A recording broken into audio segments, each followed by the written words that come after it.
গঙ্গা দূষণ রোধ করতে কঠোর পথে হাঁটছে রাজ্য সরকার এবং সেই সূত্রে ডিজেল চালিত লঞ্চ আস্তে আস্তে তুলে ফেলতে চাইছে রাজ্য সরকার। এর পাশাপাশি চালু করতে চাইছে ই-ভেসেল। এই শীতের মরশুমে মোট 22টি ই-ভেসেল চালু করা হবে। কালীঘাট মন্দির কলকাতার একটি প্রসিদ্ধ কালী মন্দির এবং 51 সতীপীঠের অন্যতম তীর্থক্ষেত্র। কলকাতা পৌর সংস্থার অন্তর্গত 83 নম্বর ওয়ার্ডের একটি বিস্তীর্ণ এলাকায় অবস্থিত। কলকাতা পৌর সংস্থা ও রাজ্য সরকারের যৌথ প্রয়াসে আদি গঙ্গা দূষণ রোধে এবার কাজ চলছে। দইঘাট থেকে নিয়ে চেতলাল লকগেট পর্যন্ত ড্রেজিং করার কাজ চলছে।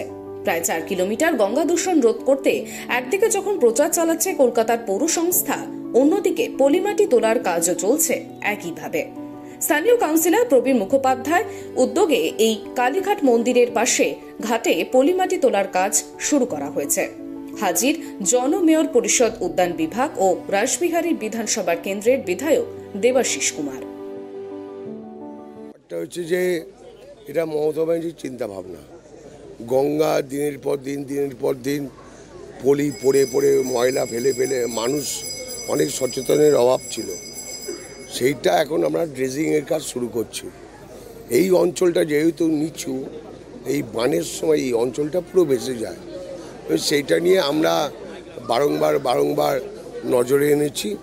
নজরে আনার পর একটা গঙ্গা অ্যাকশন প্ল্যান থেকে সেটা রাজ্য সরকার এবং কলকাতা পৌরসভার যৌথ উদ্যোগে এই আপনার ড্রেজিংয়ের কাজ শুরু হলো এবং ওই দইঘাটার সামনে একটা গেট বসানো হবে, মানে যাতে আগের থেকে কম জলটা যেন মানুষ ভোগান্তিটা কম হয়। এবং এই পলিটা তোলার ফলে কি হচ্ছে, এই যে পলি যে মাটি বাড়িতে ঢুকতো তার যে দুর্গন্ধ, মানুষের দুর্বিষহ ব্যাপার হয়ে গেছিলো।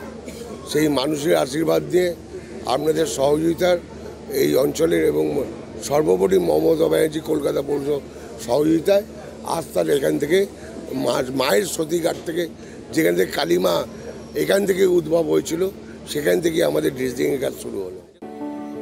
তিনি জানান যে রাজ্য সরকারের সহায়তায় ও কলকাতা পৌর সংস্থার উদ্যোগে আদি গঙ্গা ড্রেজিং করার কাজ চলছে। প্রায় 4 কিলোমিটার এই গঙ্গা দূষণ রোধে অভিযানে কলকাতা পৌর সংস্থার পক্ষ থেকে কাজ চলছে। প্রায় 60% কাজ ইতিমধ্যেই শেষ হয়েছে বলে জানালেন মেয়র পরিষদ দেবাশিস কুমার। তার আশ্বাস, এই প্রথম কালীঘাট মন্দির অঞ্চলে ড্রেজিং করার কাজ হচ্ছে। তিনি আশাবাদী খুব শীঘ্রই এই কাজ শেষ হয়ে যাবে। তবে এই কাজ নিয়মিত হলে প্রকল্পের খরচ একদিকে যেমন কমবে, অন্যদিকে গঙ্গা দূষণ নিয়ন্ত্রণ করতে সুবিধা হবে বলে জানান দেবাশিস কুমার। এদিন স্থানীয় কাউন্সিলর প্রবীর কুমার মুখোপাধ্যায়কে সঙ্গে নিয়ে গঙ্গা ড্রেজিং এর কাজ খুঁটিয়ে দেখেন তিনি। তবে 83 নম্বর ওয়ার্ডের কাউন্সিলর প্রবীণ কুমার মুখোপাধ্যায়ের অভিযোগ যে মানুষের সচেতন না হওয়ার কারণেই গঙ্গা দূষণ ক্রমশ বেড়েই চলেছে। তিনি জানান যে বানের সময় গঙ্গা জল মন্দির চত্বরে ও ওই অঞ্চলের অবস্থিত মানুষের বাড়িতে ঢুকে পড়ে, ফলে সমস্যায় পড়তে হয় তাদেরকে। নোংরা পলিমাটি বাড়িতে ঢুকে পড়ছে, সেখান থেকেই সুগন্ধ ছড়াচ্ছে বলে জানিয়েছেন প্রবীর বাবু।